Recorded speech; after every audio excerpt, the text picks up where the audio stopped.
That, my friends, is how you choke a nuke the Ashley way.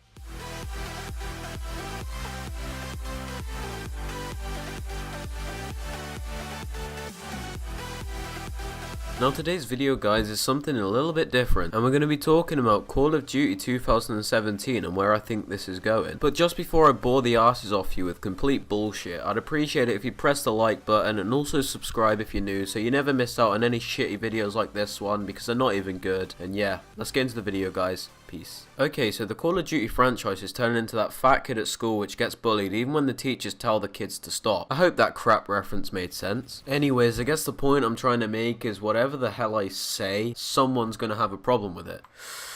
Shitstorm incoming. I have a few reasons as to why I think Call of Duty 2017 is going to be a good game. And you're all probably asking, why am I talking about this now? It's 10 months away. Well, I just want to compare my thoughts now to what the actual game's going to be like on release. So don't be surprised if you see this video privated in the future. So we all know Activision have like an unhealthy obsession with money, and they're going to try and release a game which gets them as much money, am I right? And yes, before you tell me Activision don't make the games, I understand that, but they're basically in control of the franchise. They can tell the developers to like make a game to their satisfaction. Even Activision know this laser shooting, Star Wars booster jumping bullshit doesn't please the community as a whole. That is. I mean, to be fair, the dislikes to likes bar on their trailer for Infinite Warfare kinda looks like a lightsaber. Okay, I'm done knocking Infinite Warfare because I actually kinda like the game. But everyone can see the effects of having boots on the ground. Just look how popular Modern Warfare Remastered is. What made Call of Duty the game it was how simple it was and how easy it was to get the hang of it. The casual player could come home from a day of work or school and get a few kills and have a bit of fun. Call of Duty was a good game to chill on, but the implementation of boost jumping and jetpacks made the skill gap so much bigger, and so many people gave up on the franchise just because it's not the game that it used to be. To be fair to Activision, the COD community are like that child where they want something different, and then when they get it, they don't want it anymore. But this is the year I think they can revive Call of Duty, and I'm going to tell you why. Sledgehammer were the first developers to introduce boost jumping. Because Advanced Warfare was doing so well in the early stages because it was something different, Treyarch and Infinity Ward decided to base their games off that movement system because they thought people liked it. Towards the end of Advanced Warfare's cycle, it started to pick up a lot of hate. And Infinity Ward and Treyarch had based their movement systems off that game, and they were already a year into development, which meant they couldn't really change it. Treyarch decided to tone it down a bit, and I don't know if you can notice, but you can't jump on as many buildings in Black Ops 3 as you can in Advanced Warfare, but the damage was already done. The last 3 years have kind of been like when you're working in groups at school. One group has that idea which they think's really good and begin to develop it, but when it comes to presenting it, it turns out it wasn't good at all and they got criticised for it by the teachers. And the other groups are sat there while the teacher is criticising the first group. And because they're up next, they don't have enough time to change what they've essentially copied. But the reason I think Sledgehammer are going to do a really good job this year is because they were the first company to witness how negative the effects of exos and futuristic stuff is. Since the disaster which is Advanced Warfare, they've had 3 years to make a completely new game, and I'm pretty sure they want it to be as popular as possible. Sledgehammer also worked on games like Modern Warfare 3, so they definitely know how to make a COD game. Coming back to that topic of money, Activision knows which type of game is going to get them the most money, and that is a shooter based in the past, which is simple. And by simple, I mean no jetpack jumping, no boost sliding, simple weapons, not like blasters and stuff like that. And it's no secret that Activision will be looking at the success of Battlefield 1 and trying to take ideas from that game. Battlefield 1 gets praised for being a realistic shooter, and that's what Call of Duty originally got praised for early on. And it's as simple as it sounds. If Call of Duty wants to regain its popularity, they're going to have to go back to what they used to do. In my opinion, it would be much easier for them to make a campaign as well, because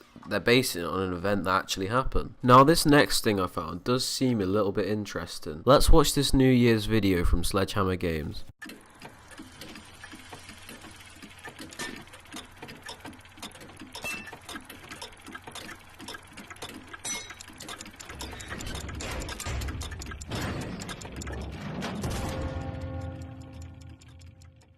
Now there's so many ways you can look into this, and I'm going to give you absolutely every single idea I currently have. So the first way is the way Sledgehammer include the word Zodiac in their tweet. Now, the Vietnamese zodiac for this year is the rooster, which was also the one in 1969. 1969 represents the start of the Vietnam War, so this is just completely out of thin air, but it could be a possibility, so I just thought I'd tell you guys. Okay, this next one I give full credit to Tracerbeast, my friend. I'll leave a link to him down in the description. He's a really cool guy and a good YouTuber. He was saying that since the clock stopped at 2016 and then moved forward to 2017, he thinks that we're going to be heading into the future. He also thinks that the ringing at 1 o'clock symbolises that we're starting fresh with a new series, and to think of it, it's actually not that bad. Now, you might have a go at me for looking too far into this, but let me tell you what I think. The machine used in this video does look really old-fashioned, which is pretty surprising since they made such a futuristic game. But even more interesting is the number above 2017. Surely if they didn't want us to look at it, they wouldn't include it right at the top. The number at the top clearly says 1906. Now, this could prove no relevance, as there's a number below it as well, which would be 3128. But I feel like Sledgehammer have been constantly teasing people that they might be hinting at an old style game. Furthermore, take a look at this tweet from Michael Condrey, the head of Sledgehammer Games. Now, Sledgehammer did this competition where people had to design the best card for a Merry Christmas and a Happy New Year. Now, you'll see the gun in the image is a Colt M1911. Now, the M1911 is a pistol that was in use from 1911 and is still in use now in some parts. What interests me about this image is that they had a lot of entries for this, and they picked one with a Colt M1911 on. And that's a gun which basically contradicts everything Sledgehammer are known for. You can argue that Sledgehammer did implement an M1911 into supply drops, but that just doesn't seem right for me. I'm sure they'd have picked like a futuristic gun if that's where they were heading next. Now, I could be wrong with what I just said, but what interests me more than anything is the way Michael Condrey has worded this. It says, "Merry Christmas everyone, hope your day is joyous. Did you see our Sledgehammer Games card? Now, can you unsee our runner-up?" Now, I'm not accusing you guys of not being able to read, but that last sentence really gets me. Now, can you unsee our runner-up? The way I interpret that last sentence, you might interpret it in a different way,